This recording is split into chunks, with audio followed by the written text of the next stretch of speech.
हेमंत के म्यूजिक की शानदार प्रस्तुति।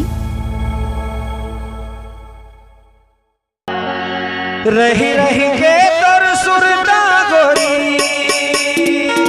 हेमंत के म्यूजिक आपका हार्दिक स्वागत करता है। रही रही के तोर सुरता गोरी, आधे बैरी दिन रहना। बताओ बताना। अरे संझा बिहनिया मझनिया घूमत फिरत उठत बैठत सुतत जागत ना, आठों पहर 24 घंटा मोला तोरे तोर सुरता सताथे।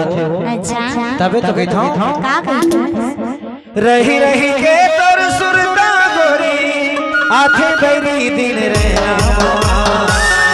अच्छा गोरी तोर मोरतिया झूलत रहे मोरे नैना। गोरी तोर मोरतिया झूलत रहे मोरे नैना।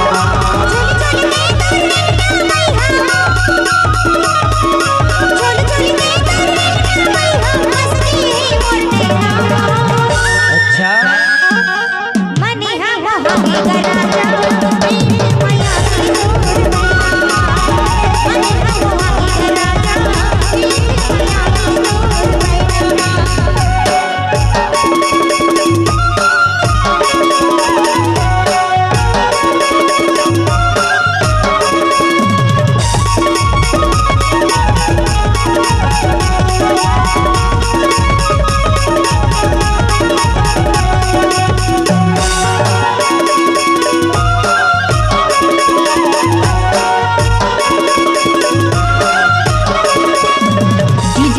साउंड करौंदी।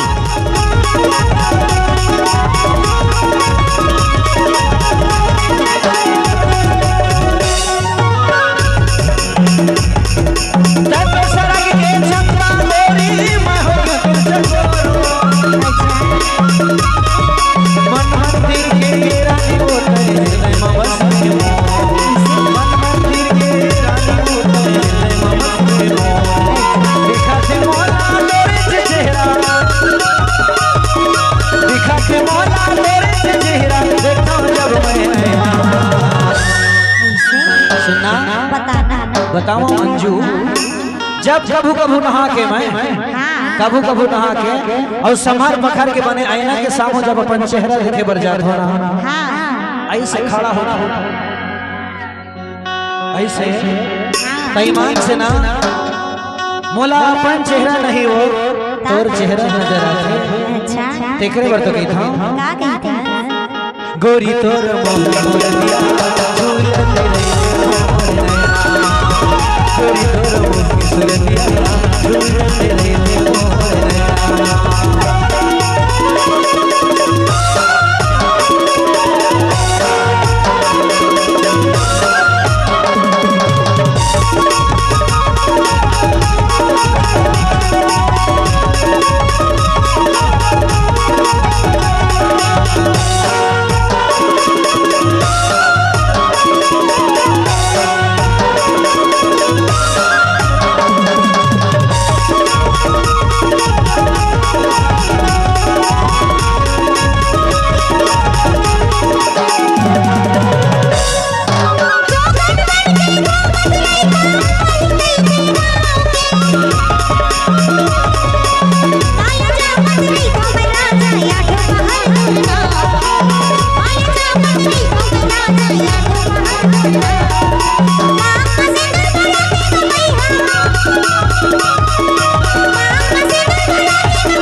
बिटकर साउंड करौंदी।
सुनना बताना।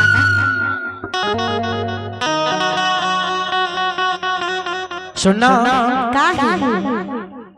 मैं ऊपर वाला ही प्रार्थना करत हूँ बार बार हाँ कि जब जब ये धरती माँ जन्म धराऊं तोला अपन संगवारी के रूप में पावा और तय और मैं हम दोनों मिलके ना ये मयारू के संदेश में दूर दूर दुनिया में बगराते इनसे ठीक है बरके जो का कहते? गोरी तोर मोर मोर दिया तेरे मोर नैना गोरी तोर मोर दिया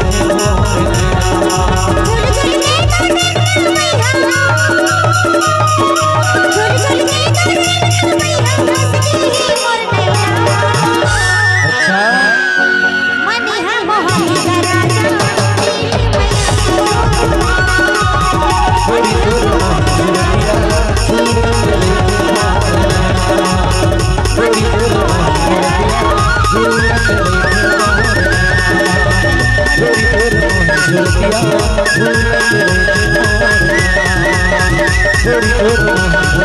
हेमंत के म्यूजिक की शानदार प्रस्तुति।